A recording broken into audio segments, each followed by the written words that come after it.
Sejam muito bem-vindos a mais um episódio do Suformas Cast, o podcast da Suformas para a gente falar sobre empreendedorismo, confeitaria e sustentabilidade. Meu nome é Anderson Oliveira, cofundador da Suformas. Aqui do meu lado, a host do podcast, Shirley Macedo. Só Macedo. Você tá bem, Shirley? A gente tá com uma piadinha interna aqui hoje, pessoal. Mas vamos abafar o caso. Só Macedo. Os casos da Shirley, enfim.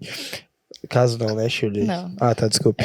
Enfim, e aí, Shirley, você tá bem? Agora tô. Ah, tá bem agora. Agora que você já parou, eu tô bem mais tranquilo agora. Agora que eu não fiz a piada, eu estou me segurando, tentando ser uma pessoa mais séria. Nem sempre é fácil, né, Shirley? Mas, enfim.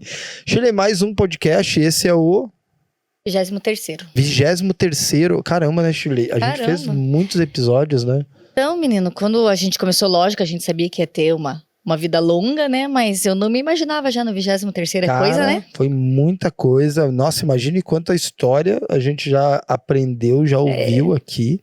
Nossa audiência também, o quanto já ouviu. Muito legal, né, cara? Pô, muita história boa, muito perrengue, muita risada. É verdade. Muito choro. Já Muito teve de choro, tudo, né? É verdade. Já choramos. Até eu já chorei. Desesperamos. Até eu também choro. E tem o Chorão, que ele sempre traz as frases do Chorão toda vez. Hoje é sem frase do Chorão, gente, prometo. Sem frase do Chorão. Não tem como prometer. Oxe, mas então tem que mudar, pra né? onde a conversa vai fluir, né? Ah, tá bom. Enfim, o Chorão, que pra quem não sabe, era um poeta contemporâneo. Era skatista, mas tinha muita coisa de sabedoria de vida, né? Enfim. Tá bom, tá liberado, Chorão. Mas sempre lembrando, sempre gosto de lembrar agora no início do episódio, né, Shir, que o podcast aí é um privilégio, né, de comunicação da nossa era, onde você pode estar treinando, estar na cozinha, fazendo um bolo, fazendo uma encomenda e, ao mesmo tempo, você pode estar agregando um novo conhecimento com a história de alguém, com conteúdo novo para dentro da sua empresa, para dentro da sua vida também, da sua mente. Sim. Então, a gente faz o podcast, mas a gente ouve muito podcast também, né? Aqui, antes do episódio, a gente estava até debatendo sobre alguns que a gente tinha ouvido, né, sobre questões gerais, entendeu? Às vezes não precisa ser só sobre empreendedorismo, tem sobre filosofia, sobre espiritualidade, e eu acho que agrega muito, né? Não, até porque você tem que abrir a tua mente, né? Você tem que olhar para todos os âmbitos, né? Não dá pra gente, só porque a gente trabalha com confeitaria, pensar só em confeitaria, né? Com certeza. A vida é muito mais além disso, né? Não, então a gente tem que entender de tudo um pouquinho. Com certeza. Porque tudo faz parte do todo, né? Tipo, você desenvolver pessoas, você vai lidar com pessoas de diferentes perfis, diferentes personalidades, diferentes educações, crenças. Então, cara, você vai lidar com tudo no empreendedorismo. E já que é para empreender, meus amigos, já que é para encarar esse desafio, que seja evoluindo, né? Que nos traga evolução, que isso nos torne pessoas melhores sempre. Então, e eu acredito muito que o empreendedorismo ele traz essa dádiva, né? Ele é uma responsabilidade, mas tem como deixar ele leve. Com certeza. Né? Sim. Às vezes sim, às vezes não. Anderson, motiva as pessoas. Não, mas eu tô aqui pra dizer a realidade. Eu acho que são ciclos, né, e tal. Mas tudo na vida são ciclos, né? E pesa um pouquinho aqui, um ali. Exato. Vai do jeito que você conduz. Mas eu acho que no saldo geral é muito positivo. Empreender é muito positivo, nos traz muita evolução. E tem seus desafios, como tudo na vida. Não fazer nada também tem seus desafios, então... Enfim, tudo tem seu ônus e bônus e tudo, enfim, eu acho que se você fizer com a intenção certa, ele te traz o crescimento certo, te traz os frutos certos, acho que isso que importa. Colocando energia, no final como das você contas, sempre fala. com certeza. E vamos apresentar o nosso convidado de hoje, um convidado que conhecemos a longa data. Temos a honra de receber aqui Ricardo Daut, um dos profissionais mais conhecidos da confeitaria, tanto no digital quanto no offline. Ele que já foi comissário e corretor de imóveis, não sabia disso, fez a transição de carreira como muitos. Começou aos poucos, tomou gosto pela confeitaria, ganhou tração no seu negócio, foi estruturando sua equipe até ter um negócio completo, a Flor de Açúcar, que foi a sua primeira confeitaria. Eleito em 2016 como um dos 30 melhores cake designers do Brasil pela Book Cakes, ele também foi o grande vencedor da 4ª temporada, meus amigos, da 4ª temporada do Bake Off Brasil, o maior reality de confeitaria do país. Desde 2019, baseado em São Paulo, o Ricardo já tem um livro lançado para chamar de seu, o Confeitaria Sem Mistérios. Muitos cursos ministrados por todo o país, tanto online como fisicamente, como é o caso das feiras. Ricardo também é embaixador de grandes marcas como a Aromitalia, Torque Brasil e Fispal Food Service. E tem uma novidade recém-saída do forno, que é a sua mais nova loja, a Confeitaria by Ricardo Daut, localizado no sofisticado bairro de Boêmia, de Moema, em São Paulo. Seja bem-vindo, Ricardo. Muito obrigado, gente. Adorei estar aqui, né? A Shirley Macedo, né? Exato. Eu participei da piada interna hoje, vai né? pra São Paulo, a piada interna. Você vê que situação que me coloca. Não é? Pois é. Estamos aí, né? Muito obrigado, gente. Hoje conheci a fábrica, né? Que há tanto tempo eu queria. É verdade. E na loja tá um sucesso, né? As embalagens, as formas, tudo. Ah, e legal. um produto que eu admiro sempre, né? E a gente acompanha aí todos os lançamentos, tudo. E trazendo também, mostrando pro pessoal, né? E agora também pro público em geral, né? Lá da loja tá É sucesso. verdade, cara. Cara, eu lembro, durante a pandemia, o Ricardo fez uma live pra gente com as tulipas, lembra dessa? No apartamento da sua casa. Adoro assim. as tulipas. E, cara, foi tão legal, assim, porque eu assisti, eu não consigo assistir todas as lives, mas essa tua eu assisti. E o Ricardo, ele transmitia com uma calma, assim, ele fazia numa tranquilidade o rolê, que dava pra entender bem ali a praticidade, assim. Eu achei que foi muito legal. E hoje, né, engraçado, porque naquela época você não tinha confeitaria, acredito eu, né? Não. Talvez fazia pra vender, mas não é nada de ter uma estrutura. E hoje tá aí empreendendo, né? Então, isso é muito legal com as nossas forminhas. Mas eu queria, cara, voltar lá atrás. Comissário de bordo? Que você já foi, Sim. cara? Tem uma galera no mercado aí que já foi, né? Tem bastante de gente. bordo, né? Aham. Assim, é o que eu falo hoje, eu sinto muita saudade daquela época, mas não consigo me imaginar voando hoje, né? Eu sou muito mais feliz no que eu faço hoje, não que eu não fui naquela época. Mas foi uma época muito legal, assim, sabe? E eu acho que me trouxe muita coisa também, porque cada lugar que eu ia, eu corria para mercado, confeitaria, para ver o que tinha de novidade, porque eu sempre já gostava dessa área, né? E você trabalhou aqui no Brasil, tipo... Eu fazia voo internacional também. Ah, voo internacional. E você ficou quantos anos? Deu uns 4 anos e meio, mais ou menos. 4 anos e meio.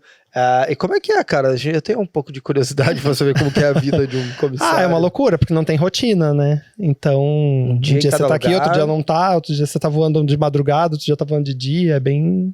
Mas são só horas, né? Porque, tipo, não sei, eu calculo hoje em dia, depois que eu viajei bastante, principalmente aqui dentro do país a trabalho, eu falo, cara, são só horas. Eu nem penso mais na distância. Eu penso, Brasília, 3 horas. Nordeste, 6 horas. Daí você fica, cara, são só horas, no final das contas. A cabeça do comissário, ele vai muito nisso também ou não? Mais ou menos, assim, porque tem muita coisa envolvida, né? Assim, é que eu falo, assim, muita gente acha que comissário é um garçom, né? Não, o comissário é um técnico em segurança de voo. O serviço de bordo, ele foi feito para manter o passageiro sentado, por segurança de voo. Por segurança, cara. Né? Então, assim, quando tem muita gente em pé durante o voo, não sei se vocês já repararam que eles pedem para voltar e um pouco menos, né? Porque pode tirar a estabilidade do avião e até derrubar um avião, dependendo, né, da quantidade de pessoas em determinada área do avião. Então, tem muita coisa envolvida, sabe? A gente chegava na aeronave, tinha que checar equipamento, checar extintor, tudo. Então, assim, a imagem do comissário é muito invertida, digamos assim, né? Mas tem o lado bonito também, né? Que a gente olha, é tão... Não, são elegantíssimos. Pomposo, né? Exato. Pomposo, essa palavra existe ainda, meu Deus. Eu sou velha, hein? Misericórdia. Vamos falar, elegante, né? Sim. Tão elegante, né? elegante. Você vê eles sempre tão... Eu nunca tinha olhado com esse né? olhar de... Não, eu não tinha olhado com o olhar de garçom. Eu já olho, tipo, nossa, que top, né? Pensa. São sempre pessoas muito educadas, né? Tem uma abordagem sempre muito educada. Dificilmente você vê um comissário sendo deselegante, né? Às vezes o passageiro e o comissário tá ali na maior estabilidade emocional. Pensando, poderia jogar ele daqui de cima? Poderia. Mas vou sorrir e acenar. Eu acho que por isso que eu não me imagino mais voando. Você vê? Pode ser, né? Você senta aí. Ei, mas aproveitando a pauta, porque eu tenho algumas curiosidades, né? Realmente, porque, cara, quando o avião aterriza, tipo, fica todo mundo de pé. Depois da pandemia mudou um pouco. Graças a Deus, né? Mudou, né? Cara, porque eu não entendo a lógica. Eu também não entendo, porque até encostar o finger, até abrir porta, ia levar uns 5, dependendo até 10 minutos. E o povo lá em pé, né? Mas tudo bem. É uma ansiedade, brother, que não dá pra entender, né? Mas e essa questão da estabilidade, então, é real, de você desestabilizar a aeronave, então... Eu não sei se vocês nunca pegaram um voo, assim, que tá É que agora tá sempre lotado os voos, mas antigamente quando tinha voo mais vazio, às vezes eles pediam pra, tipo, 10 passageiros da frente sentar atrás. Vocês nunca passaram por isso? Outro dia eu queria uma janelinha, né? Que eu sou louca pela janelinha, né? A doida da janela. Eu queria uma janelinha e ela falou, você pode sentar de tal a tal, porque senão você desestabiliza, não sei o que lá. Ela explicou tem isso. todo o pessoal de terra que faz o balanceamento, né? Então às vezes eles dizem, tem que transferir, que é dividido em 3 partes, né? A, B e C. Então tu leva 10 pessoas da A lá pra C, sabe? Pra...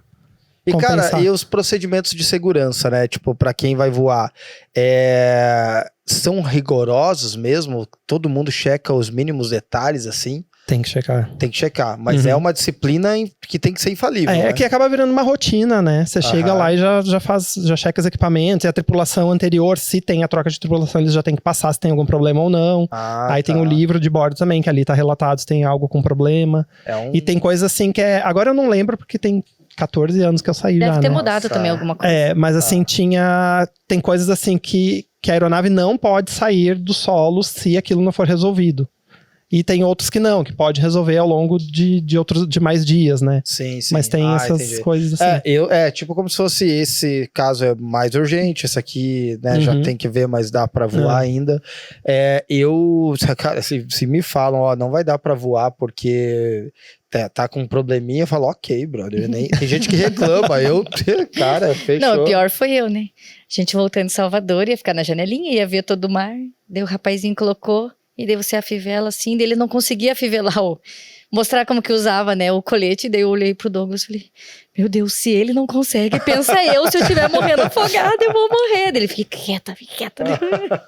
E o menino não conseguiu. Mas tinha coisas que o passageiro nem ficava sabendo, né? Mas eu vi ele sofrendo, tentando, e daí ele desistiu e passou pra outra parte. Uma vez a gente fez um voo, era pra Curitiba, até São Paulo, Curitiba. O comandante chamou na cabine e falou, a gente tá sem um amortecedor de cauda, que é o que mantém estável. Então o avião, ele fica tipo um peixinho, assim, né? Aí ele falou, vai ser um voo chato pra vocês, né? Passageiro talvez nem perceba. Então, tipo, a gente ia levar o copo de água da janela, vinha pro corredor e vinha de novo. Mas tem essas coisinhas, assim. Porque se você fala isso pro passageiro, ele não quer nem voar. Já surta. Já fica...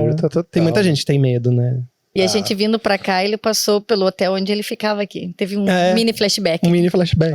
Nossa, então você conhece o Brasil todo praticamente. Praticamente. Nossa, caramba, cara. E aí, como é que foi? Daí você foi pra ser corretor de imóveis? Daí o que aconteceu? Eu voava numa empresa que comprou uma outra. Daí eles transferiram alguns comissários. Mas daí foi uma confusão, assim. Aquelas transições, né, de empresa, quando adquire uma outra. Aí todo mundo já ficou meio desestimulado, porque aconteceram umas coisas que eles tinham prometido que não aconteceram. Então, aí saí, aí comecei em São Paulo mesmo a trabalhar numa construtora. Aí essa construtora descobriu que eu era do Sul e lá não vendiam os empreendimentos, porque em São Paulo faziam um empreendimento com 12 torres, vendiam uma semana. Lá no Sul eles chamavam de Pombal.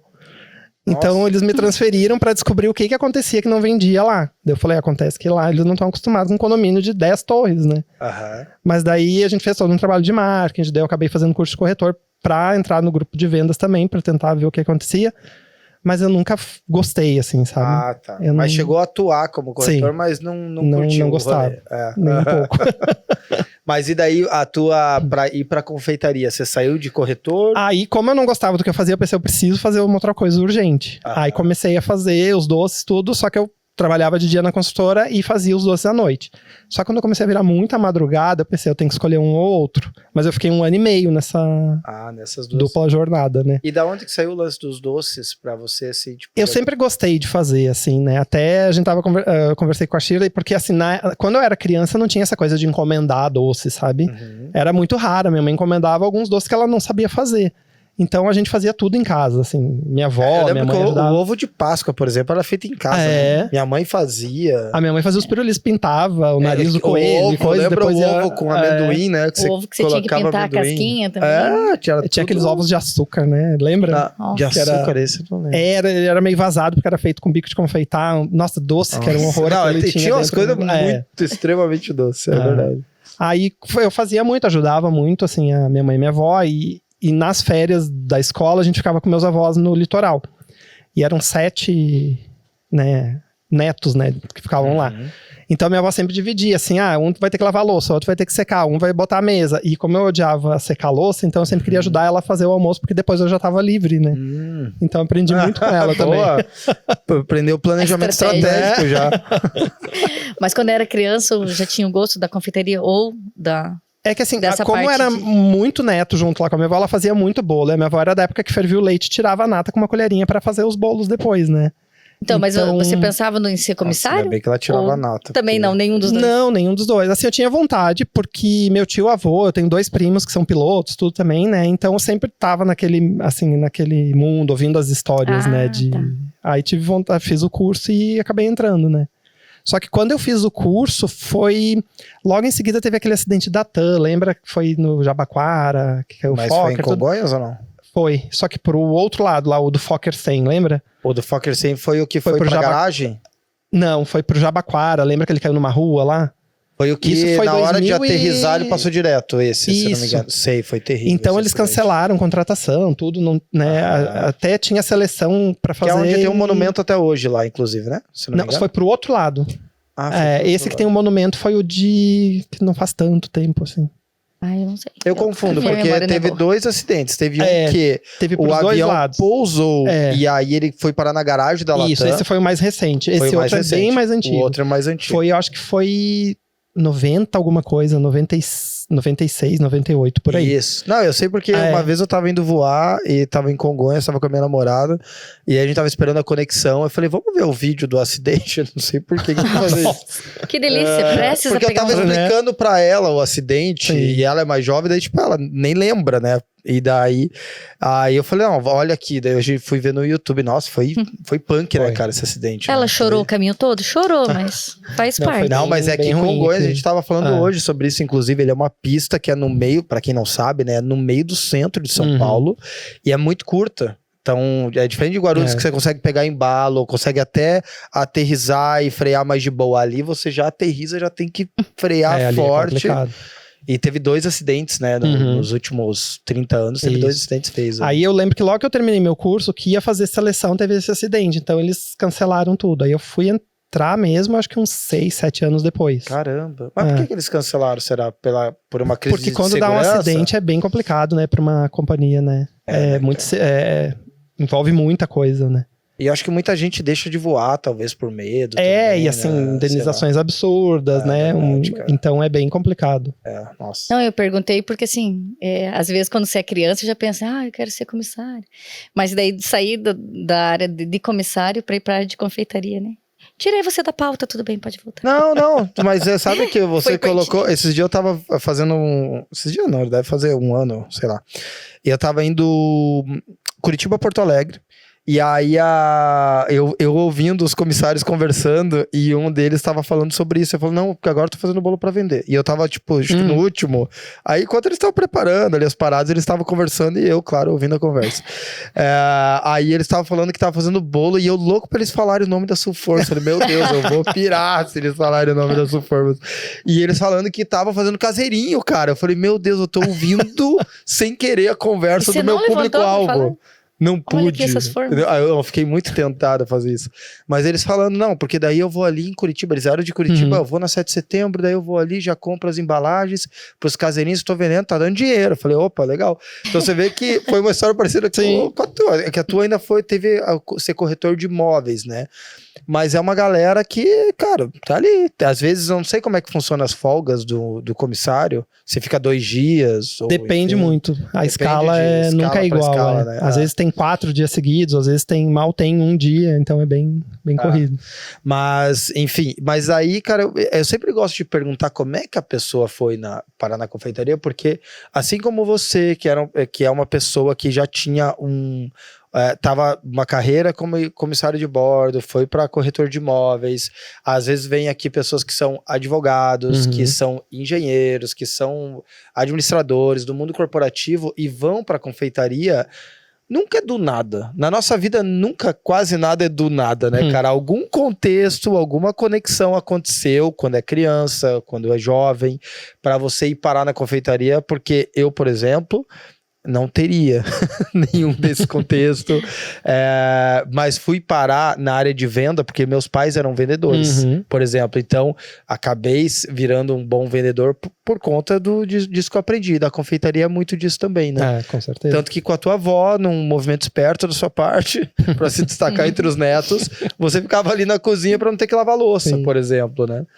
E aí, mas aí você começou a fazer por esporte ou começou a vender? Muita gente pedia, na verdade. Eu tinha uma torta de limão que uma amiga adorava. E daí ela trabalhava numa agência de publicidade. Aí um dia ela disse, é aniversário da agência, você não faria torta? Eu disse, faria? Ela, mas são 25. Eu falei, eu tenho 2 formas dessa torta. Ela, se vira. Aí eu fiz, eu comprei mais 2 formas e fui fazendo um monte, assim. E daí dali foi, porque daí mais gente foi pedindo, daí eu fui fazendo mais coisas e foi indo. Legal, cara. E aí foi uma encomenda atrás da outra por 1 ano e meio até você se decidir. Daí eu tive que decidir. Eu disse, o que tá pesando mais? Eu ficar num lugar que eu não gosto do que eu faço ou fazer algo que eu gosto, né? Aí eu... Sim. E você lembra que ano que era isso, mais ou menos? Olha, boa pergunta. Acho que foi 2007, 2008, mais 2007, ou menos. 2008. E aí, depois disso, você, cara, começou a se dedicar completamente à confeitaria. Quando é que você começou a ensinar confeitaria, mais ou menos? Então, eu comecei... Na verdade, eu fazia na cozinha da casa da minha mãe, né? Aí foi aumentando, aí ela tinha uma parte nos fundos da casa que não era usada quase, que tinha churrasqueira, tudo, e a gente fechou com vidro, tudo, arrumou, e daí começou lá. Aí foi aumentando, eu fui para uma casa, daí contratei, na época tinha 3 funcionários. A gente tá falando de Rio Grande do Sul, isso, né? Aí depois a gente foi para uma casa maior, porque foi aumentando muito, assim. E daí, na verdade, eu comecei a trabalhar com pasta americana, que até então eu não fazia. Aí eu tinha uma cliente que era aniversário de 90 anos da avó dela, e ela disse que queria um bolo de pasta americana. E é a Tanise, eu nunca vou esquecer dela. Eu falei, Tanise, eu nunca fiz. Ela, não, mas então é o teu primeiro. Aí assisti vídeos e coisa, eu não tinha curso nenhum. Aí fiz. Pra mim foi o bolo mais feio da minha vida e pra ela fala até hoje que adorou. Então foi legal isso, porque assim, eu fui atrás de trabalhar com pasta americana, que era um negócio que eu morria de medo, né? E na empresa que eu tinha lá, o forte eram os doces decorados. A gente fazia muito bolo, doce decorado, então ali que eu fiquei mais conhecido na região por trabalhar com esses doces decorados. Era flor de açúcar já? Flor de açúcar, tá. E a flor de açúcar, ela era uma... Por que era a flor de açúcar? Primeira pergunta, assim, porque tem umas flores que a galera faz, assim. Também, mas não tinha nada a ver, era só o nome mesmo, assim, flor de açúcar. Tá por ser doce mesmo e tal. Mas aí era uma estrutura física ou você atendia a galera em casa? Era estrutura física, tinha uma casa que era só ela, né? A gente não tinha atendimento ao público, era só encomendas. Porque a gente não dava conta nem das encomendas, então a gente pensava, como é que a gente vai abrir pro público vir comprar, né? Então era muito legal, assim, porque era muita correria. A gente chegou a ter 9 funcionários. Nossa, cara. E aí, como é que foi até quando a flor de açúcar, assim? Foi até 2018. Daí depois do Bake Off eu acabei indo pra São Paulo, né? Como é que foi esse lance do Bake Off, cara? Porque você ganhou, né, velho? Pô. Na época tinha aquele Batalha dos Confeiteiros, lembra? Aí em 2016 eu fiz seleção, fui pra São Paulo, fiz tudo e não passei. Aí em 2017 eu fiz a inscrição no Bake Off, mas também nem tipo, só aquele e-mail, assim, obrigado por sua inscrição, sabe? Não, e geralmente é alguém que te empurra, né? Todo mundo que passou por aqui falava assim, fulano me inscreveu, ciclano. Foi de sua livre espontânea vontade? Livre espontânea é um pouco de pressão, assim, porque os amigos ficavam falando, aí acabei fazendo. Daí em 2018 eu fiz a inscrição de novo, aí me chamaram. Aí eu fui pra São Paulo, fiz a seleção, aí não passei porque eles falaram que eu não fazia o perfil do programa. Porque eu era muito quieto e tal. Aí deu uns 15 dias, me ligaram de novo, eu voltei para São Paulo, fiz uma nova seleção, uma nova entrevista lá que eles fazem, um teste de vídeo. Aí eles falaram assim, você tem 5 dias para ir pro Sul e voltar com uma malinha razoável, assim. Porque daí tinha a seleção final que eu entrava ou não, né? Aí acabei ficando. Cara, então quase olha 3 só meses. Que doideira isso. Os caras quase tipo, não, você não faz o perfil do programa. Não, agora você faz. Aí, não é nem que agora faz. Você faz. Daí, agora você não então faz. vem. Não, manda vir. Aí o cara vai e ganha o rolê. Então é verdade. Cara, eles devem ter ficado não, mas às vezes com pode isso, até, né? olha só, às vezes pode ter sido um impulso pra ele. Cabeças não rolaram. faço. Mas lá foi perrengue lá dentro também. Eu não faço porque o perfil, agora lá eu vou tinha até um ganhar. apelido, né, dentro do programa. Qual era? Pode falar? Era planta. Porque eu sou quieto, eu baixava a minha cabeça e fazia... É que assim, trabalhava. Eu acho que tem vários perfis, né, nos programas. O meu não era lá... De reality show, gritar, dar showzinho, sabe? Não, o meu era... Eu queria passar por essa experiência e aprender o máximo que eu pudesse ter lá dentro. Então eu baixava a minha cabeça e fazia o que tinha que fazer. Eu lembro quando o programa foi ao ar, a gente ainda estava gravando. E eu lembro que nos 3 primeiros episódios, a minha mãe me ligava e dizia assim, cara, você tava na gravação porque não aparece. Eles não filmavam a minha bancada. Porque eu era quieto, baixava minha cabeça e fazia o que tinha que fazer. Mas era por pressão ou porque você é assim Não, mesmo? porque eu sou assim, sabe? Fica Eu gosto, e eu sou meio metódico, eu tenho toque, então tudo tinha que estar organizado. Então eu ficava ali no meu mundinho, sabe? Mas dizem que isso é essencial para um bom confeiteiro, né? Você ter tudo metódico, organizadinho, né? Tem um nome lá, o mesa praia. Confeitaria de eu exatos, não gosto, né? assim, pra mim, se tá bagunçado, eu travo. Então eu tinha que arrumar. Tanto que teve acho que foi no 2º episódio, eles proibiram de lavar a louça. Porque eu parava, às vezes, da prova e ia lavar a louça, porque eu não consigo fazer nada se tem muita louça na pia. Então o contra-regra vinha, coitado, ele vinha quase gatinhando assim, pegava uma bacia e tirava toda a minha louça da bancada. Porque senão eu ia perder muito tempo lavando a louça. Não, eu ficava indo atrás de detergente até em outras bancadas. Todo mundo lá se quebrando pra também, enquanto eu faço. Não que eu cozinho muito, né? Mas quando eu faço um omelete, eu tenho que ir lavando as coisas ao mesmo tempo, me dá um. Eu só sei fazer omelete. Não, mas imagine, né? A Nádia. Confeiteiros, vocês têm 5 segundos. 5, 4. Calma aí, que pera, eu tô achando detergente, eu não lavei a louça. Calma. E daí eles não vinham muito na minha bancada, assim, né? Até quando às vezes os câmeras estavam vindo, eles falavam, nem precisa ir na bancada da planta. Eu, tá. Não, mas eles falavam isso? Falavam. Você não ficava chateado? A gente vai engolindo, né? Nossa! Aí teve uma... Era uma planta carnívora, então. Né? Desculpa. Aí eu me lembro que teve um episódio que daí aquele eu me irritei, assim, porque tava demais, assim. Eu falei, olha, gente, se vocês quiserem que eu saia do programa, me avise, eu deixo o bolo queimar. Só falar, né? Porque tá chato isso já. Daí deu uma aliviada. Você assim. deu uma trucada pros caras. Não, porque você vai indo, mas também ninguém tem... É quase um bullying, né? Mais você ou fica menos. chateado, né? É verdade. Mas foi muito legal. Mas e aí assim. você começou a se destacar, então, na hora dos jurados. Isso. É onde você se destacava. E qual que era a pegada? Era o sabor. Claro que o sabor ali conta e a estética também. Né? E tu vai captando, assim, né? Porque na época que era o Olivier, né? Um dos jurados, eu percebi que ele gostava de algo com bebida alcoólica, assim, né? Então, eu, tipo, vou fazer um brigadeiro, botar um rum, fazer alguma coisa assim, sabe? Você foi esperto, a tua percepção de pessoas ali. Tu tinha que ficar vendo, porque teve um dia que ele chegou e falou assim, ó, se alguém fizer recheio de brigadeiro, eu não vou nem provar. Porque a gente tem mania do brigadeiro, então todo mundo fazia, brigadeiro tá... Mas era tudo a mesma base, só mudava o sabor. E ele não queria. Aí eu comecei a inventar, eu lembro que eu fiz um pralinê, não sei o que. Então, com poucas coisas, tu ia surpreendendo eles também. Cara, você é um cara bem estratégico, né? Você foi estratégico com a tua avó, né? E aí foi estratégico com o Olivier. E com os parceiros, porque se ele não gosta de lavar louça, hoje ele não lava forma. Não é? Não, essa foi boa, né? Foi boa. Promoção. Mas eu acho que por eu ser muito quieto, a pessoa que é mais quieta, ela é mais observadora, né? É verdade. Então, acho que isso também conta que tem o quieto que não observa, né? Que fica ali muito no mundo dele, mas tem o quieto que capta tudo e transforma aquilo no que ele captou, né? Que era muito o teu perfil. Eu até brinquei com ele no caminho e falei, misericórdia, você é tão quietinho, né? E eu não calei a boca um minuto, você deve estar com a cabeça toda bagunçada. Ele, não, tô de boa, tô tranquilo. Aí vai ficar 3 dias de folga agora, ele vai captando. Né? Mas e aí, cara, como é que era a opinião dos jurados? Como é que era aquela pra você? Era a parte mais tensa, assim, né? Porque fica aquele suspense, assim, a gente não sabe, né, o que... Mas é legal, assim, eu falo que eu aprendi muito. Que nem assim, às vezes eu vejo quem participou falando mal do programa, eu digo, poxa, né, eu aproveitei cada segundo que eu tava lá dentro, sabe? Tinha coisa que eu nunca tinha feito na minha vida e que eu queria muito fazer. Então ali eu aprendi muito, muito, muito ali. Eu falo, se fosse pra voltar e fazer 1000 vezes, eu faria, sabe? Era com a Nádia já, né? Nossa, ela veio aqui semana passada. Eu falo que se o mundo tivesse umas 1000 Nádia, ele já seria um pouco diferente. Que mulher né? sensacional, né, cara? A gente virou fã dela. Nossa, ela mas não tem já como era não, fã, né? mas tipo, é incrível ver que a pessoa não tem muda, uma né? energia incrível.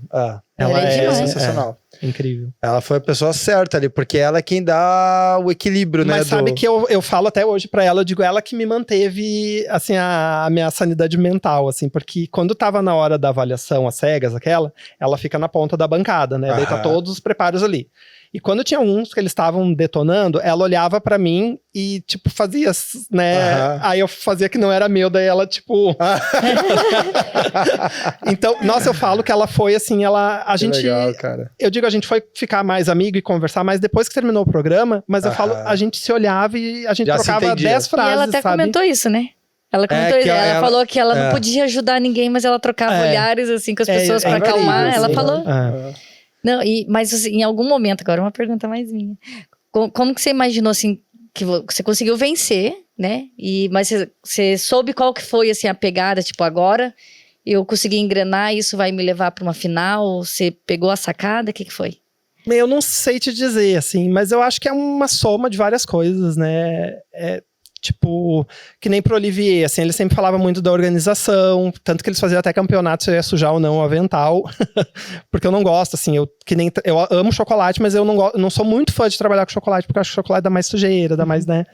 Então, eu acho que é um monte de coisa, assim, fazer as coisas certas, ter concentração, acho que isso também conta bastante, né? Mas e você foi ganhando confiança, acredito eu, e esse apelido de planta foi se perdendo, com certeza, Foi se perdendo. Eu lembro que quando eu fui pra semifinal, ele não era, eu acho que ele era roteirista, agora eu não lembro as classificações lá da TV. Ele foi fazer a gravação do depoimento comigo, né? Que depois que a gente gravava, tinha que gravar o depoimento. E o câmera que tava gravando foi o que tinha feito o meu primeiro teste. E ele era incrível, assim. Tanto que o que sobrava eu deixava no canto da bancada pra ele pegar. Aí eu olhei pra esse roteirista e falei, nossa, quem diria onde a planta chegou, né? E ele começou a chorar. E quando eu olhei atrás dele, o câmera tava chorando. E eu comecei também, eram os três chorando, ninguém gravava nada. Daí ele veio pedir desculpa, tudo, né? Olha só, bicho, que partiu dele o apelido? Daí deu uma Mas ele chorou de arrependimento? Não sei, eu acho que também que também pra eles é tenso também, né? Eles devem ter uma cobrança também, porque eles tinham que ficar cutucando a gente pra gente explodir, porque eles querem briga, eles querem essas coisas. Isso? É que na verdade o reality que chama atenção isso, né? Então, eu sempre tive essa curiosidade. Eles implicavam comigo assim, porque na hora de gravar o depoimento, eles, fulano falou isso de ti. Eu falei, deixa falar, daqui 10 episódios eu não vou ver mais essa pessoa. Cara do céu, imagina como que é na fazenda, então. Não, pois é. Tiro bomba e... Nossa, aí, tem gente lá no quarto 2 comentando sobre vocês. Vamos lá. Cara, tem essa... Porque são as confusões que se destacam nesses realities. Eles querem te desestabilizar, não digo no The inteiro, mas um Fazenda, um Big Brother. Tanto que, tipo, o Big Brother, o quadro principal é fogo no parquinho, entendeu? Você fala que tem fogo no parquinho, todo mundo quer ver o rolê. Mas é engraçado, né, cara?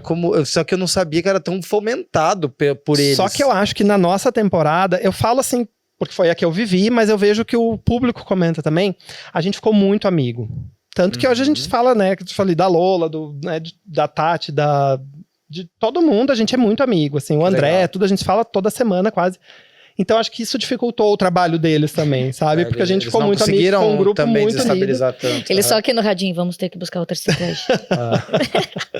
Mas isso foi muito legal. Mas também, é que de certa maneira também é como é o mundo real, né, cara? Porque a galera vai falar mal de você também, um vai falar do outro e tal, enfim, não que deveria, né, mas...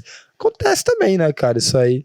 Mas e aí, cara, como é que foi o dia que você ganhou, cara? Porque a tua caminhada teve isso, é planta, é não sei o quê. Pô, desde o início, né? Não, você não faz parte do perfil. Não, vem. Aí durante o programa, planta, e você lá, trabalhando. Plantei, né? Plantou. Exatamente. Agora não fui eu. Não, mas pensa, é um bocado de resiliência, né? Porque o orgulho poderia ter pego ele, não sou o perfil e pronto. Não vai. Daí depois tem essa parte de ficar instigando. Né? Mas como é que foi no dia? O dia, assim, eu falo, parece até engraçado, mas assim, a gente tava num cansaço tão absurdo e foram quase 16 horas de gravação no último dia, né? De soma de chegar lá até terminar tudo. Gente. Porque a prova, eram 6 horas de prova, só que antes tinha um monte de coisinha que eles gravam, depois teve as avaliações separadas.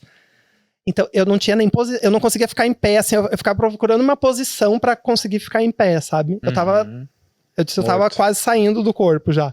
Mas foi incrível, assim, né? Quando a Nádia falou, Gente do céu. Passa tudo, assim, na cabeça, né? É muito incrível. Você tava confiante? Eu tava. Eu tava na dúvida. Mas a gente sempre fica, assim, né? Não tem como saber, né? Porque pode ser muito relativo também, né? A opinião dos jurados e tal. Mas foi muito louco, assim. Quem decide mesmo, no teu caso era o Olivier e a Beca mesmo, a decisão e na final tava o Ale Costa, que é da Cacau Show da Cacau também, Show, né? é verdade. O teu teve o Ale Costa. Isso. Nossa, pressãozinha aí.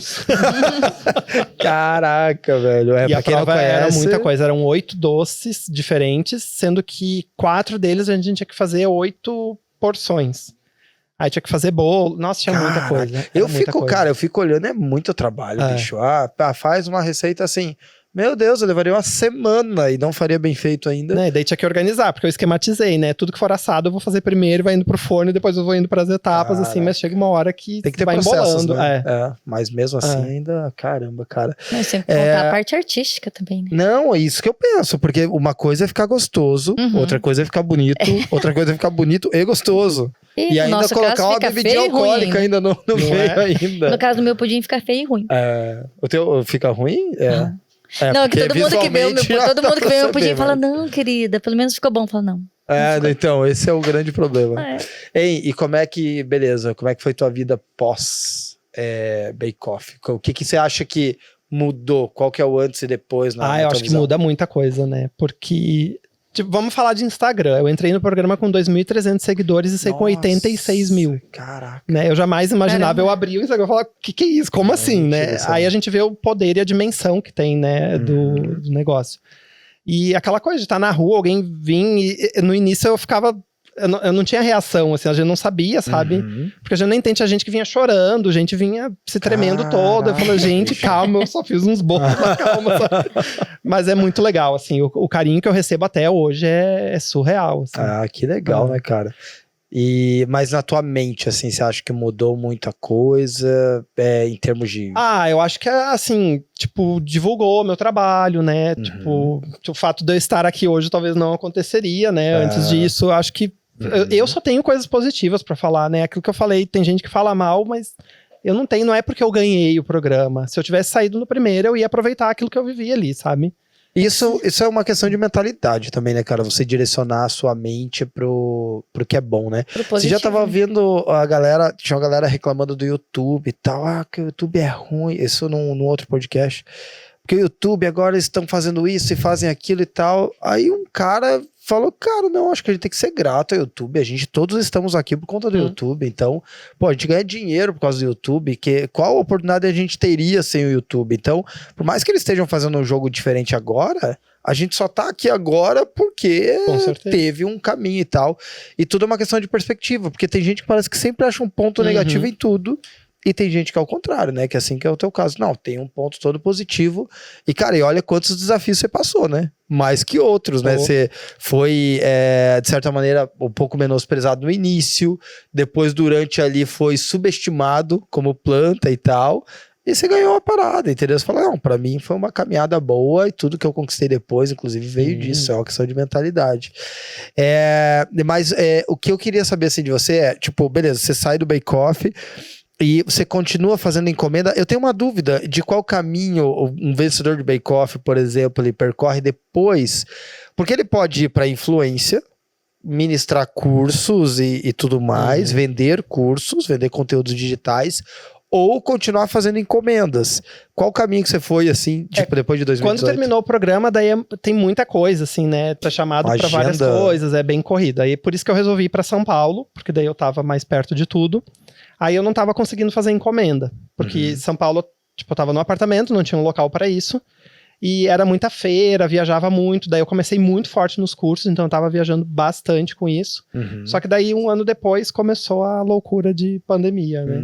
Nossa, aí, é verdade, né? Tipo, eu tava com a agenda praticamente do ano inteiro, assim, programada para viagens e cursos, e da noite pro dia tudo mudou, né? E o Instagram, ele também se mantém forte no decorrer, assim, ou você percebeu, tipo, porque às vezes quando você tá ali em evidência, a galera vem, mas daí você sai do programa, você começa a aparecer com menos frequência, você sente isso também? Eu acho que no meu caso aumentou, assim, né? Só aumentou, a galera que chegou, ficou? Ficou, com certeza. Depende do conteúdo que você oferece também, né? Sim. Você tem que continuar oferecendo conteúdo. Com certeza. Até agora eu quero retomar, assim, porque nas últimas loucuras dos últimos meses eu meio que não abandonei, mas assim, não tô tendo a mesma frequência lá, né? Sim. Mas eu acho que ainda é muito forte, né? E quem tá ali é porque é fiel mesmo, sabe? Sim. E cara, uma outra dúvida. Por exemplo, assim, entre fazer encomenda e ministrar cursos, o que dá mais dinheiro? Que pergunta direta, né? Eu acho que o curso, né? Dá os encomenda cursos. Também, né? Porque depende do evento que tu pega. Se é evento grande, também é muito bom, né? É que também eu acho que eu pergunto isso não só por mim, mas pelo confeiteiro que ouve a gente, porque às vezes ele tá nesse impasse. Porque se ele quiser dar curso, certamente ele tem que ir num caminho de estudar mais, para poder lecionar esses cursos com qualidade, obviamente. E se ele quer fazer encomendas, eu acho que ele tem que estudar também, mas já é um pouquinho diferente, por quê? Porque você tem que estudar processos, você já tem que ter um estudo um pouquinho diferente, você tem que segmentar o tipo de estudo. E uma coisa que eu sempre gosto de pensar é no líquido, né? Então, beleza, digamos, quanto que eu faturo dando curso? Exemplo aqui, 10 mil reais dando curso. Quanto que eu faturo vendendo? 18 mil reais. Mas 18 mil reais você fatura. Qual que é o teu lucro líquido? Às vezes é 6. Muita gente esquece essa parte, O curso compensa mais, né? Então, é muito de pensar nisso e para poder tomar uma direção também, né? Porque, pelo que você tá me falando, os dois lados acabam sendo atrativos, então, né? Tipo, tanto de encomenda quanto de influencer. E em qual momento foi durante a pandemia que você decidiu voltar a empreender? Porque, pra quem não sabe, né? Quer dizer, eu acho que eu já falei também aqui, né? Pra quem todo mundo sabe. Pra quem todo mundo que já sabe. O Ricardo agora, então, ele retomou. Você tinha um projeto lá no Rio Grande do Sul e agora você tem uma loja que se chama Confeitaria by Ricardo Daut. Isso. Que legal, né, cara? Poder usar teu nome assim como autoridade, né? Então, muito legal. E até foi um questionamento que eu fiz pra ele no caminho. É que eu tenho a vantagem de ter alguns spoilers no caminho, né? E ele disse que muitas pessoas vão também por conta do bake-off e querem tirar foto. Diz que às vezes ele tá na produção, tá envolvido em outras coisas, tem que parar pra ir dar atenção. E tem que dar, né? Porque é muito importante esse contato com o teu público quando você abre um comércio, né? É verdade. É bem legal, assim. E assim, que nem às vezes eu falo, né? Quem vem me chamar, eu falo, diz pra pessoa 5 minutos, pelo amor de Deus, porque é doce, não dá pra parar, que senão eu vou perder. Mas é bem, bem gostoso isso, assim, esse carinho, as pessoas virem lá. Tem muita gente que sempre dizia assim, quando você abrir um lugar me avisa, porque eu quero muito provar um doce teu. Então essas pessoas estão indo lá também, né? Isso é muito legal. Cara. Nossa, isso é muito legal. E como é que tá pra você que nem você falou que tá um pouco até afastado das redes sociais, porque empreender, claro, né, cara, vai um tempo, uma energia forte, né? O tranco é forte. Como é que tá sendo pra você essa experiência? Tá bem gratificante, assim, mas é uma loucura, né? É uma correria e aquilo que a gente até conversou, né, hoje no almoço, o grande problema tá sendo a mão de obra, né? Sim. Não sei o que acontece, as pessoas não querem trabalhar, parece, sei lá, não consigo entender. Existe uma crise hoje, né, de captação de pessoas, cara, que tá muito complicado mesmo, muito que você não acha mão de obra, quando acha dura pouco, né, ou enfim. E tem que conectar também, né, que eu acho que na questão dele, até diferente de outras empresas, porque a pessoa tem que fazer com amor, né, que é o que a gente sempre fala, a confeitaria tem que pôr uma pitadinha a mais, né, de amor. Então, se não conectar ou com o propósito, ou com a própria energia do ambiente, do trabalho em si, eu acho que é mais complicado também, né? Com certeza, isso também deve influenciar, né? Eu acho que hoje todos os lugares quase, né? A pessoa ela tem que ter esse match cultural que a gente chama lá na empresa até. Mas que, cara, são desafios que a gente tem que expor. Acho que é até legal de expor aqui, porque às vezes tem alguém ouvindo a gente aqui e tá decidindo qual caminho vai.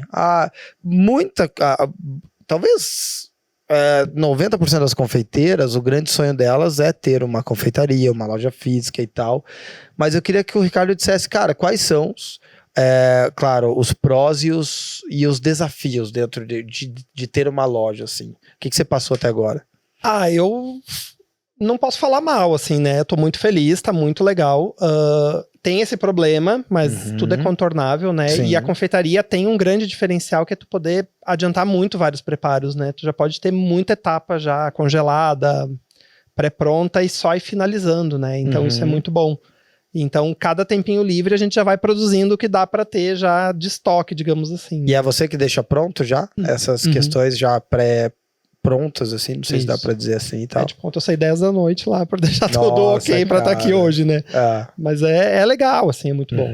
Eu tô muito feliz. Que legal, cara, porque eu sempre, que nem eu falei no início do podcast aqui, empreender é uma coisa que te traz desenvolvimento de como ser humano, você melhora como ser humano, você melhora como profissional. Então, a não ser que você seja muito ruim, tipo a pessoa, né? Mas ninguém todo mundo que quiser ser bom dá pra ser.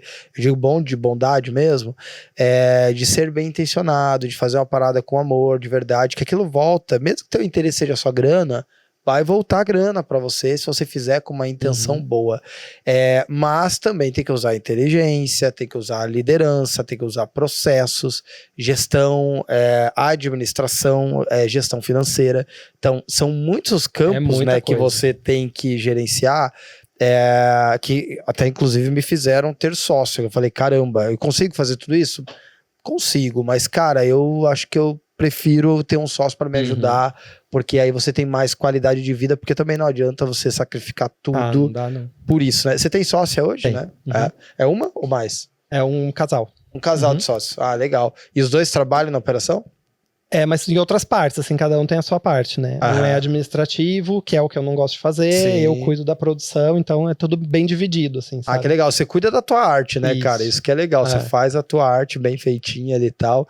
Isso traz, na minha opinião, traz muita vantagem competitiva pro negócio, traz muita velocidade quando você consegue alinhar. Mas achar uma sociedade é que nem achar um casamento, brother. Né, Eles cara? são da área também? Não. Eles não são da área. Isso também fica mais desafiador, eu acho, também, né? Depende, eu acho. Porque quando você é da área, você já entende do negócio, não? Não fica mais mas eu acho que, tipo, quando você fala, talvez, aí de administração, de gestão de custos, eu acho que você consegue... Claro que daí a questão de produtividade vem muito do Ricardo, que cuida da produção, mas eu acho que dá pra fazer, assim. Você acha que é pior ou melhor eles serem... É claro que você não vai falar que é pior, porque... Você não, mas eu não sei se tem, Chega lá, assim, tá sem muita... sócio já, né, gente? Não é essa a ideia, por favor. Não, mas eu acho que é tranquilo, porque todo mundo vai aprendendo junto também, Isso. né? É bem legal, assim. Eu acho que uma coisa que é legal também da gente comentar, que o Ricardo me falou, que a princípio não era para atender clientes lá, né? Não. E hoje a princípio era só para as pessoas fazerem encomenda e lá buscar. E agora o Ricardo, de tanto o pessoal insistir, né, Ricardo? Conta aí você essa parte. Mas ele colocou as mesinhas e tudo. A gente começou e era pra ser só, tipo, pegue e leve, né? Aí o pessoal começou, mas é tão gostoso ficar aqui, botem uma mesinha, não sei o quê. Daí a gente botou a máquina de café, que a ideia era não vender café praticamente. Só que no primeiro mês a gente vendeu tanto café que a Nespresso já mandou a máquina pra lá, porque a gente superou que eles têm um número X, né? Porque eu tava usando uma máquina que eu tinha em casa de café. Aí... a gente superou esse número, eles já mandaram a máquina e não para de aumentar, sabe? Aí a gente botou uma mesinha, não foi suficiente, já botou duas. Agora a gente botou um banco na rua. Caraca. E a gente já tá vendo, né, com prefeitura e coisa pra botar uma área na rua também. Sim, cara, e o delivery tá funcionando bem?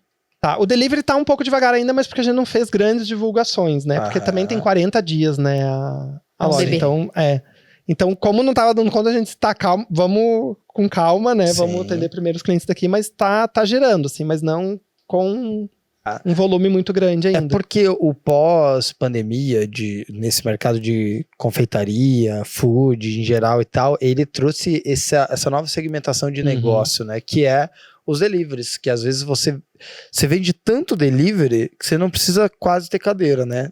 No teu caso não foi muito mas isso. Tem gente que nem tem até meio físico, que foge um pouco do delivery, porque as plataformas, eles viram teu sócio, né? Não, majoritário quase. Gigante, né? Cara, a margem eu fiz deles. um cálculo de quando tinha o ateliê, foi quase 51% foi pra eles. Porque na época eu não tinha motoboy, então eu usava o deles, então é taxa disso, taxa daquilo, é motoboy, não sei o que quanto vê. Não, tu tá dividindo meio a meio ali. Exato. É importante frisar isso também, né? Que às vezes quem tá pensando em entrar pro delivery talvez não tenha essa visão, né? É o que eu falo, tem que contabilizar, né, muito bem, porque assim, ó, tu tem que entender, eu não tinha motoboy próprio, então eu usava o deles. Aí tu tem que contabilizar a embalagem, muito bem contabilizada, porque tu vai usar 3 vezes mais embalagem que o normal. É muita coisa que tu tem que botar ali, sabe? Eu tô vendendo, eu tô fazendo 100 pedidos por dia, mas que lucro isso tá te trazendo, sabe? Sim. E você consegue mexer no preço? Ou você acha que é um desafio muito grande pelo delivery vender mais caro? Não dá pra... Você diz pra vender menos pelo delivery? Não, vender mais barato? Por mais caro. Porque se o teu custo é maior, só que daí você vai ter esse problema, né? De aumento de custo via... delivery, e daí o cliente vai lá na tua loja, vê que tá mais barato, fica pé da vida ainda. E lá também, assim, como é novo, ainda muita gente quer ir lá ver ao invés de pedir, sabe? Mas, eu vi lá, mas eu vim aqui, sabe? Mas lá onde você tá, ali em Moema, o tráfego, tem bastante tráfego de pessoas? Como é que porque é um bairro muito plano, assim, que São Paulo tem bairros que sobe e desce, né? Lá não é muito plano, então a característica do bairro é as pessoas fazendo tudo andando, assim, sabe? Tá. Então é raro quando a gente vê um carro botando na vaga, você, opa, alguém veio de carro, sabe? Cara, mas alguém veio de longe. Que interessante. E o legal de quem vem de carro, até eu tava comentando isso ontem, quem chega de carro, entra na loja e diz eu quero isso. É muito engraçado, a pessoa já vem decidida, já vai sabe? direcionado. A pessoa para o carro e chega, ó, eu vim pegar isso. Você investiu forte no marketing? A gente tá fazendo algumas campanhas ainda devagar, assim, sabe? Divulgação só pelo Instagram? Porque a gente tá entendendo o perfil do cliente, o que ele quer, o que ele não quer, né? Mas tá muito legal, assim. Uma pegada que até a gente tava conversando agora no horário do almoço, que o Ricardo tá falando, eu acho interessante isso, sabe? De você entender primeiro o processo. Começa. Não precisa começar perfeito. As pessoas... Tem muita gente que não começa, inclusive, por conta disso. Não, ainda não está perfeito, ainda não está completo. Começa, porque tem coisa que você só descobre no caminho, né? Que nem o Titãs diz, que é caminhando como se faz, que se faz o caminho. Hoje não foi o chorão. Então, eu tava pensando que... mas pra vocês verem, a gente abriu tem 40 dias. Ontem que eles instalaram o letreiro da loja. Porque tava tudo atrasado e a gente falou, não, a gente precisa abrir, não dá mais. Aí as pessoas chegavam, ai, que bonitinho, qual é o nome? Mas, né, tipo, precisava abrir, a gente tava com tudo pronto, vamos esperar 40 dias virem trazer o letreiro. Mas vocês já faturaram tanto nesses 40 dias, Sim. né? Então, olha só que interessante, porque não é nem a questão só do faturamento, embora já comece a contribuir com o negócio, mas é a questão de você estar aprendendo. Olha só quanta coisa você já me disse aqui, do teu negócio. Cara, quando vem de carro é porque eu sei que vem de longe, as pessoas andam muito de a pé, as pessoas querem um banquinho. Imagine se você já tivesse cravado o conceito que não ia ter banco. Então. E você tivesse jogado na porta teu negócio. Talvez você ia perder um monte de cliente que quer ter a experiência. Como você está usando a tua assinatura, você traz as pessoas pela tua personalidade também. E isso, você não vai conseguir tirar isso da personalidade desse negócio, por exemplo. Então é uma coisa que você só aprendeu porque você meteu a cara também e fez. E às vezes eu recomendo super isso, cara. Você... vai fazendo, começa a vender já. Não tá ideal. Ok, vai ficando ideal. Fica tranquilo que você vai chegar no ideal. E agora, quando chegar o letreiro e você fizer, digamos, a oficial, a abertura mesmo, oficial, né, entre aspas, porque já começou... Cara, aí você já tá muito mais completo. Você já tem a máquina de Nespresso, que você não sabia que você vendia tanto café. Você já tem banco, já tem, né, a galera que passa de a pé, já sabe como é que funciona o delivery. Você já aprendeu um monte de coisa só fazendo. Eu falo, foi em 30 dias, foi uma revolução, assim, porque a gente foi se adaptando também, né? Então, muito legal isso, assim, de tu entender o que o cliente quer. E eu, assim, eu sempre... É que eu tenho... Como é que eu vou dizer, assim, não é uma vertente, mas tem coisas na confeitaria que eu não gosto, que eu acho que aqui no Brasil ficou muito batido, sabe? Que é aquele cremezinho com aquele outro pozinho lá, sabe? Não vamos dar nomes, aquele cremezinho. Eu e a Shirley. Obrigado, Bianca, já sei o que é. Porque aonde você ia era tudo que você tem. Eu tenho isso com isso, sabe? Tá. E eu, nossa, eu tenho, não é a versão, mas assim, eu queria uma coisa diferente. Tanto que lá na confeitaria, não entra chocolate ao leite, é do blend pra cima.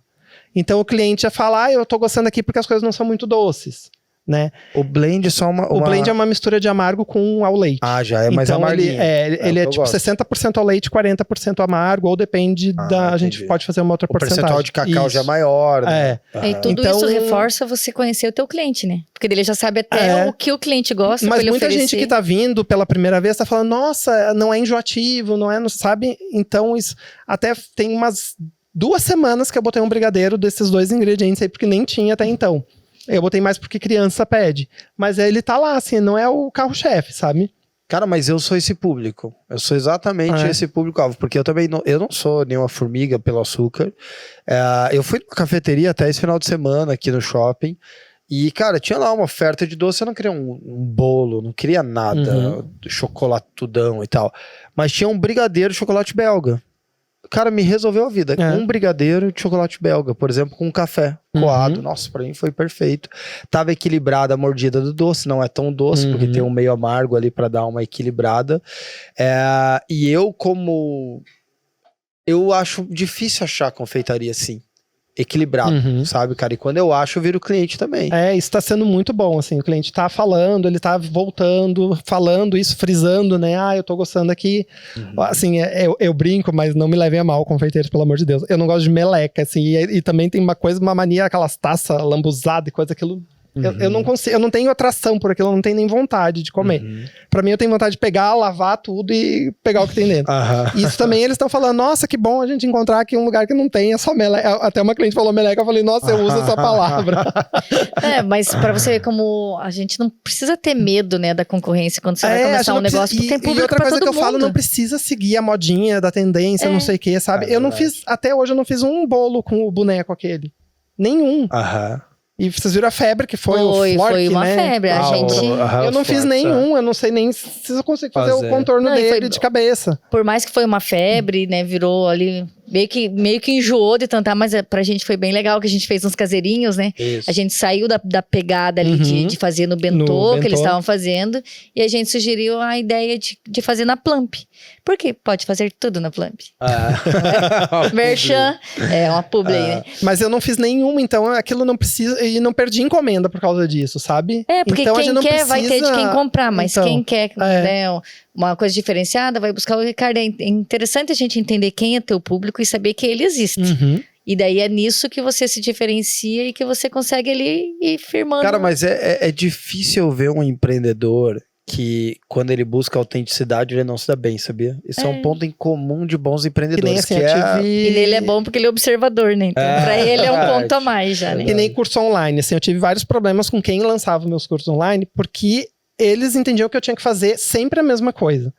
E até uma pessoa me falou uma vez, se ela ouvir, ela vai lembrar disso que ela falou, eu fiquei uma semana com aquilo martelando na minha cabeça. Ela falou, isso é muito genérico, você tem que focar. E aquilo ficava me martelando, sabe? Mas eu falei, mas eu não quero ser genérico. Eu não quero ser o cara que vai fazer só o bombom, eu não quero ser o cara que vai fazer só o buttercream, só o chantilly, não, eu quero saber fazer tudo. Tanto que eu tenho curso online de brigadeiro, de biscoito, de torta, de sobremesa, até de um que é meio panificação, que faz cinnamon roll, uns outros rolinhos. Eu não quero ser o cara que vai estar sempre, porque eu vou ser frustrado se eu fizer sempre a mesma coisa. Vai chegar daqui um ano, eu não vou ter mais o que falar daquilo, sabe? Mas aquilo ficou me martelando. Daí agora, eu tava até conversando com outro pessoal pra fazer uns cursos lá, e falei, olha, eu não quero fazer uma coisa só. Daí elas falaram, então vamos fazer a universidade do confeiteiro. Eu falei, pode ser o que for, mas eu não quero que o meu aluno vai saber fazer só aquilo. Porque quando ele tiver que fazer uma outra coisa, e daí vai perder encomenda. É importante saber de tudo um pouquinho, né? É igual numa empresa, né? Você não vai ser do financeiro, mas você tem que entender que existem regras, tem, né, uma verba, tem tudo.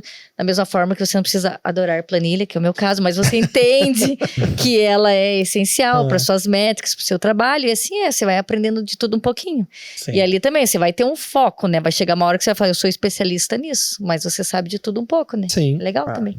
Não, com certeza. Eu acho que também, ainda mais se você quer ter uma confeitaria, cara, conhecimento nunca é demais. Se você vai conhecer, mesmo que você não use depois, é importante você ter o domínio ou o conhecimento ao mínimo, entender como é que se aplica aquilo ali. Eu, quando fui comissário, tinha uma senhora, ela era espanhola e ela morava no Brasil, a Pina Fernandes, eu nunca vou esquecer o nome dela.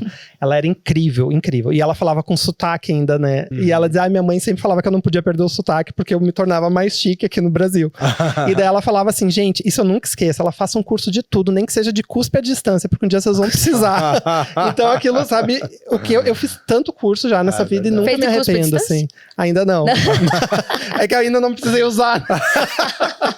Mas eu nunca esqueço que ela falava aquilo, sabe? E ela já era uma senhora, assim, de mais idade, e era incrível as aulas com ela. A gente ficava contando os dias pra ter aula com ela, sabe? Nada é desperdiçado, né? Nenhum curso é desperdiçado. Acho que tudo agrega, e tudo precisa de aprendizado, né? Tolo aquele que pensa que, não, acabei o segundo grau, a faculdade, vou parar de estudar. Não, para nunca. Não para. Tem gente que gosta mais, tem gente que gosta menos, ok, mas vai ter que continuar. Mas eu acho que depois existe aquele conceito do livro O Poder do Hábito, não sei se já leram, enfim. Mas ele tem o gatilho e você tem que chegar até a recompensa para desenvolver um hábito. O teu cérebro tem que entender uma recompensa em cada coisa. E quando você entende o gatilho de aprendizado e você entende que o aprendizado vai te levar mais à frente, isso acaba virando tua recompensa e aprender vira um hábito. Então, quando você vê um assunto na internet, um post, você quer parar e quer aprender, mesmo que seja, sei lá, deixa eu ver aqui onde é que o Vladimir Putin nasceu, para entender o porquê que tem o contexto da guerra na Ucrânia. Não tem talvez nem influencie na tua realidade, mas você viciou em aprender porque você sabe que em algum momento aquilo pode te ser útil, entendeu? Ou pode te conectar, ou pode te ensinar em alguma outra área da tua vida, assim. Então, desenvolver esse hábito de aprender, cara, eu acho que é das melhores coisas que a pessoa pode fazer, mesmo que seja o cuspe à distância. Não é? Né? Talvez nunca use, talvez. Talvez sim, Talvez numa guerrinha. Vontade de usar vai dar, né? Certamente. Cara, mas que legal, cara. Isso é muito legal. A gente conversou aqui com o Ricardo e, pô, um cara que foi comissário, corretor de imóveis, foi vencedor do Bake Off, empreendedor, cara, 2 vezes empreendedor e, cara, muito legal de ver toda essa caminhada, assim, pegou uma pandemia no meio aí da carreira de confeitaria. Nossa. Cara, e tenho visto, assim, cara, que nessa tua pegada de empreendedorismo, uma coisa que me chamou muita atenção, que é uma parada que eu sempre gosto de aconselhar também, é essa praticidade de empreender. As pessoas esperam estar prontas, esperam o negócio estar 100% pronto, espera tudo estar 100% pronto e não saem do lugar, cara. Elas ficam presas por anos em cima de um projeto. Eu tenho um projeto. Eu tenho um projeto. Começa de casa, depois você de casa pega uma portinha, depois de uma portinha você pega... A gente tava falando hoje das tuas pretensões, né, de crescer. Cara, às vezes você nem sabe, daqui a pouco tá daqui 6 meses, tu teu crescimento, e se você não tivesse começado sem o letreiro, sem o banco e sem a máquina do Nespresso, você nem saberia, brother. Você estaria lá no teu apartamento sonhando ainda, né, e tal, sobre as coisas. Então, eu acho que só isso, cara, claro, você ensinou muita coisa aqui pra audiência, mas se fosse pegar só isso, cara, eu acho que a gente já desenterraria um monte de projeto aqui Brasil afora que tá ouvindo. De sonhos, né? De pessoas que estão esperando o que eu falo pros meus alunos, assim, tem uma palavra que eu odeio, que é medo. Às vezes a aluna manda assim, eu gostaria de fazer um curso. O que você gostaria? Ela, eu tenho medo de pasta americana. Daí eu boto assim, beijo, quando você eliminar essa palavra do teu vocabulário, a gente volta a conversar. Você fala isso? Falo e não respondo mais. E a pessoa começa a mandar um monte de mensagem, eu não respondo. Eu vou responder uns 2 dias depois. E ela começa a botar assim, eu não vou mais falar essa palavra. Tipo, me responde. Eu não tenho mais essa palavra. Não, mas eu tenho faço... só o sentimento, a palavra não tá mais. Mas eu faço muito isso. E é muito engraçado o resultado disso, sabe? Porque, eu tenho medo. Tá, mas e daí? Fosse esperar o letreiro, tinha perdido 40 dias. Se fosse falar o que trava, é isso. É isso. Pode ter várias outras ingredientes que travam a sociedade, as pessoas. Mas, cara, o medo, se você tirar, você tá certíssimo, cara. Se tirar isso. Inclusive, a propósito daquele livro Mais Esperto que o Diabo, de Napoleão Hill, que o diabo fala, cara, eu uso do medo pra travar as pessoas. Pra mim, quanto mais travadas elas estiverem, melhor. E é o medo a principal arma dele, cara. Olha o que aconteceu nesses 2 últimos anos. O que o medo fez com as pessoas. Exatamente, cara. Tem gente que tá vivendo esse medo até hoje, Até hoje, cara. Exatamente. Meu cara, a gente tá caminhando pro final. Aqui, sempre no final do nosso podcast, a gente pede pro nosso convidado dar uma dica, olhar pra câmera. Antes disso, claro, você achou que eu ia esquecer, né, Shirley? Não, jamais. Confio na sua memória. Você já recebeu o nosso press kit? É o mesmo? Não. Não sei, mas sempre é bom, né? Adoro quando chega essa caixinha lá. Esses nossos press kits, esse agora é a nossa nova campanha da Tag na Plump. Tag na Plump. Que o nosso grande objetivo é fazer o confeiteiro vender mais e, ao mesmo tempo, gerar consciência sustentável em quem come o bolo. Então a gente quer que vire um ciclo sustentável, que o confeiteiro entenda que com sustentabilidade dá para ganhar mais dinheiro também, e ao mesmo tempo dá para plantar coisas boas por aí, inclusive esses valores sustentáveis. E gente, elas são ótimas, eu tô usando muito lá na loja, os clientes estão amando. Que legal. É porque tem tampa, é muito legal, né? Ela é prática, né? E eu acho que em Moema, cara, se você começar a falar que isso aí, eu vou fazer um material de PDV, vou mandar lá pra tua loja, pra você pôr no balcão, só pra você falar pras pessoas que é biodegradável essa forma, eu acho que você vai conseguir uma percepção. Você já fala? Então. Não, e o que eu ia falar que é legal, que eu não lavo forma que você usou papel semente, né?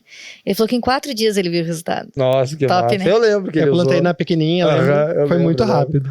Que massa, cara. Então, qual que é o teu recado, cara? Olha lá pra aquela câmera, dá um recado aí pro nosso meu recado é aquilo que a gente acabou de falar. A gente não tem um medo, se for pra cair, a gente tem que cair pra aprender a levantar, né? Eu já fiz um monte de coisa errada nessa vida, mas nunca desisti. Ter vontade de trabalhar, gente. Eu trabalho 12, 14 horas por dia, tô lá, eu tenho fascites porão nos 2 pés, pra quem não sabe que isso é uma dor insuportável, 24 horas por dia, mas nada me trava, gente. Eu não vou parar por causa disso. né? Até o meu médico falou assim, se não aparecer mais no consultório, eu falei, eu não posso ir agora enquanto eu não formar a minha equipe, porque eu não vou ficar fazendo sessão de choque no pé pra ficar 12 horas em pé, né? Então, quando eu tiver minha equipe, a gente dá uma acalmada. Mas, gente, é não reclamar. Eu vejo as pessoas reclamando demais da vida. Às vezes eu pego o metrô, eu boto fone de ouvido pra não ouvir, porque a fulana falou isso pra mim hoje, porque não sei o quê, porque isso, porque aquilo. Gente, chega, tá chato, o mundo tá muito chato e a gente tem que tentar mudar isso, fazer ele melhorar um pouco. E vamos fazer doce e alegrar as pessoas. Boa! Deixa as tuas redes sociais pra gente, cara. Ó, o Instagram da loja é A Confeitaria by Ricardo Dauti. Sigam lá. O meu Instagram é Ricardo Bakeoff 4. E também tem o canal no YouTube, só que tá um pouquinho paradinho lá, que eu tô sem tempo. Mas eu quero ano que vem reativar todas essas coisas aí. Não, legal. Parabéns pela história, cara. Parabéns pela empresa. E o livro, cara, fala a verdade. O livro. O livro, na verdade, a versão física dele terminou, mas como eu quero botar umas receitas novas, então eu deixei para ano que vem a segunda, como é que chama? Mas então ele era um livro só de receita? Ele falava da sua história? Não, ele é um livro de receitas. Tem 57 receitas, né, que acompanharam a minha trajetória, assim, algumas que eu fiz no Bake Off também. E agora eu quero fazer a segunda edição dele, mas colocar receitas novas, assim, porque como eu lancei o livro em 2019, tem receitas mais atuais, então eu quero dar uma mudada nele. Mas tem a versão e-book dele, então é só procurar lá, se botar no Google já aparece. Então, legal. É Confeitaria sem mistérios. Sem mistérios, porque já é pra também perder o medo de não ter, qualquer um vai conseguir fazer qualquer receita que tá ali. Qualquer um, menos nós dois. Não, eu vou te passar uma receita de pudim, Shirley. A gente pode aceitar o desafio. Olha, você sempre fala disso, né? Eu sempre falo, nunca aceito. Se fosse pra gente, a gente não iria pro Bake Off, a gente ia pro Mandou Bem, do Netflix. Conhece, né? Não mandou bem. O mandou bem na verdade, pra quem manda mal, entendeu? Então... tá. Tipo talvez, isso. A gente ia se dar bem, né? Mas é isso, gente. Sigam a gente nas nossas redes sociais também. A gente tem um @Sulformas, tem cortes, mas também tem muitos conteúdos, tem lives, receitas. Se você quer ver só os cortes, só as pérolas do Sulformas Cast, tem um @Sulformas Cast no Instagram e o canal oficial de cortes no YouTube, tá? Que é o Sulformas Cortes. E a gente tem também o nosso canal oficial no YouTube, onde você pode ver esses episódios aqui completos, assistir como eu faço, às vezes, lavando uma loucinha, né? Fazendo alguma outra coisa. Ou também no Spotify, tá? Se você vai treinar, vai correr, vai cozinhar e quer só ouvir, quer colocar no foninho, estão lá sempre com vários episódios, um melhor que o outro, valeu? É verdade. Um último recado aqui que o Guilherme... Não, mas é que ficou muito legal. É que agora lá no YouTube você consegue separar por capítulos. Às vezes você quer ver só uma pauta. Isso ficou legal pra caramba, hein? Ficou muito massa, porque é só vendo pra entender. Eu vou tentar explicar pra vocês, mas quando vocês vão lá no YouTube, você tem, por exemplo, os primeiros 3 minutos é a apresentação. Daí aqui, perrengues da vida da pessoa. Daí depois, empreendedorismo sem medo. Então, é legal porque você pode escolher a pauta, às vezes, se você tá sem tempo para ver o episódio completo. Claro que se puder, vejam completo, que é muito mais legal. Beleza? Ricardo, muito obrigado mais uma vez. Obrigado, Shirley. Obrigada. Até mais, gente. Até mais.